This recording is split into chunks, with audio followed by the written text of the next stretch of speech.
आरएसपुरा के चकलावल गांव के एक परिवार को प्रधानमंत्री आवास योजना का लाभ नहीं मिल सका है, जिससे वो पड़ोसी की छत पर एक टेंट लगाकर रहने पर मजबूर हो गए हैं।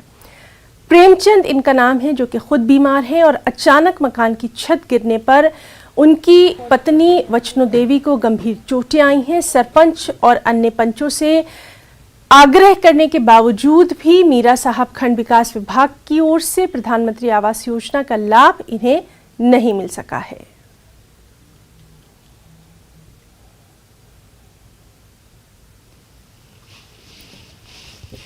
वैष्णो देवी मेरा नाम। हाँ, ये बारिशों च मेरा मकान डिग पिया गरीबनी का, रहने ताई कोई जगह नहीं छत। हाँ, सारे सरपंच आए लिख के लै गए गड्डी, कख नहीं दवाया मैनू, कुछ नहीं गरीबनी ने दवाया। कहंदा लिखो, लिख के लै गए तो कख भी नहीं दवाया। वो डिग पिया मकान, मेरा समान भज गया गरीबनी का।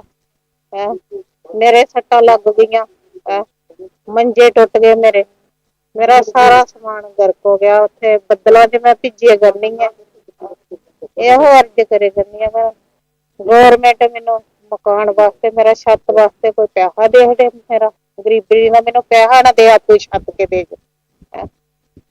ये अर्ज है जी मेरी सरकार अगे। सरपंचा जी सैन ने करके दिती।